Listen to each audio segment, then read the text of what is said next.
পৃথিবীতে নানা ধরনের বিস্ময়কর ঘটনা ঘটে, তবে কিছু ঘটনা এতটাই বিস্ময়কর যে বিশ্বাস করতেও কষ্ট হয়। তেমনি একটি ঘটনা 14 বছর বয়সী জুবাইদা আক্তার আখির বিরল শারীরিক পরিবর্তন। তিনি হঠাৎই মেয়ে থেকে ছেলে হয়ে গেছেন। এখন তার নাম রাখা হয়েছে তানভীর ইসলাম। প্রায় 2 মাস আগে আখির নাক মুখ দিয়ে রক্ত পড়া শুরু হয়, শরীর দুর্বল হওয়া এবং হঠাৎ অসুস্থ হয়ে পড়ার মতো উপসর্গ দেখা দেয়। স্থানীয় চিকিৎসকদের ব্যবস্থাপনায় কিছুদিন সুস্থ থাকলেও এক সকালে ঘুম থেকে উঠে শরীরে বড় ধরনের পরিবর্তন অনুভব করে আখি। ঢাকায় বিশেষজ্ঞ চিকিৎসকের কাছে নেওয়া হলে পরীক্ষা নিরীক্ষার পর চিকিৎসকরা জানান আখি আসলে ছেলে হিসেবে বিকশিত হয়েছে। আল্লাহ পুরুষ বানাইছে, এইতে শুক্র আলহামদুলিল্লাহ খুশি।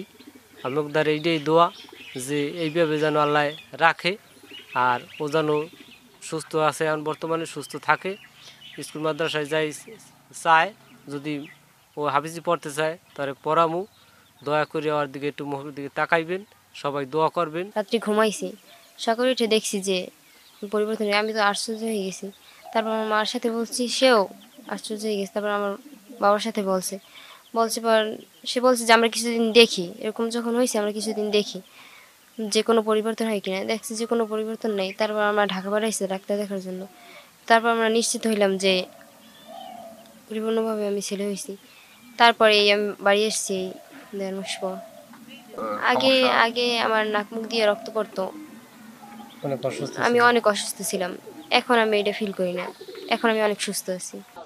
ঘটনায় বিস্ময় প্রকাশ করেছেন এলাকাবাসীও। তারা জানান, এমন ঘটনা বইয়ে বা গল্পে পড়লেও বাস্তবে দেখবেন এমনটা কখনো ভাবেননি। বরগুনা থেকে আসছি একটা আশ্চর্যজনক ঘটনা শুনে, যে এখানে একটা মেয়ে ছেলেতে রূপান্তরিত হয়েছে। আল্লাহ চাইলে কি না পারেন, এটা দেখার জন্য আসছি সরজমিনে। এসে দেখলাম যে সবার কাছে শুনলাম যে আসলে ঘটনা সত্য। এরকম ঘটনা আমার চোখে আর পড়ে নাই, দেখিও নাই, সেজন্য কৌতূহলবশত আমি নিজ চোখে দেখার জন্য আমতলী থেকে আসলাম। এসে তো দেখলাম আসলে যতটুক এলাকার মানুষের কাছ থেকে শুনলাম ঘটনা সত্য। ছিল হচ্ছে জুবাইদা, এখন তার বাবা মা তার নাম দিয়েছে হচ্ছে তানবীর। সে মাদ্রাসায় লেখাপড়ি করতে, তারপরে অসুস্থ ছিল অনেক দিন। তার ডাক্তার কবিরাজ অনেক দেখানোর পর সে কোনো সুস্থ দিকে যায় না যাওয়া অনেক। তারপরে এই মাদ্রাসায় অসুস্থ হওয়ার পর বাড়ি আনার পরে এই যে মেয়ের থেকে পুরুষ হয়ে গেছে। আল্লাহ যা করবে এখানে তো আসলে বিধাতার যা করবে সেখানে মেনে নিতে হবে। আর তারাও সবাই সন্তুষ্ট এখানে যে আসলে একটা 2টা মেয়ে, তার সেক্ষেত্রে 2টা মেয়ে থেকে একটা ছেলে হয়েছে, তারা খুবই সন্তুষ্ট এবং আল্লাহর দরবারে হাজার কোটি শুকরিয়া জ্ঞাপন করছে তারা। বিশেষজ্ঞ